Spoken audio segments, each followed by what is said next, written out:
Dead on arrival sa ospital ang isang tricycle driver at ang nurse na pahinanti nito matapos pagbabarilin ng riding in tandem sa kanto ng Aparente at Salvani Street, Barangay City Heights, General Santos City, bandang alas 2:30 ng hapon, Lunes, Pebrero 2. Kinilala sa ulat ng pulisya ang mga biktima na sina Ivan Miano Conde, 32 anyos, residente ng Barangay Mabuhay, at ang pasahero nito na si Nezer Rulian Jane Aguatico, 24 na taong gulang, isang nurse na nadamay lamang sa pamamaril.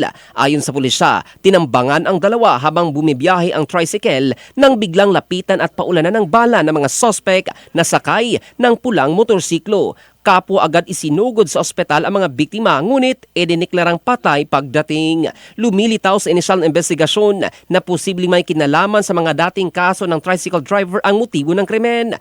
Batay sa impormasyon, si Conde ay may record at naaresto noong 2023 sa kasong rape at child abuse sa Sultan Kudarat dahilan upang sinisilip ng mga otoridad ang anggulong personal na alitan.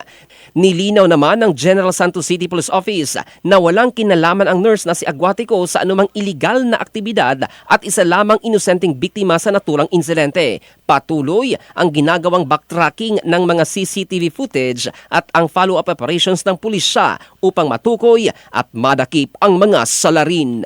In the heart of changing lives, ito si Jofel Candado ng Brigada News Philippines, the Music and News Authority.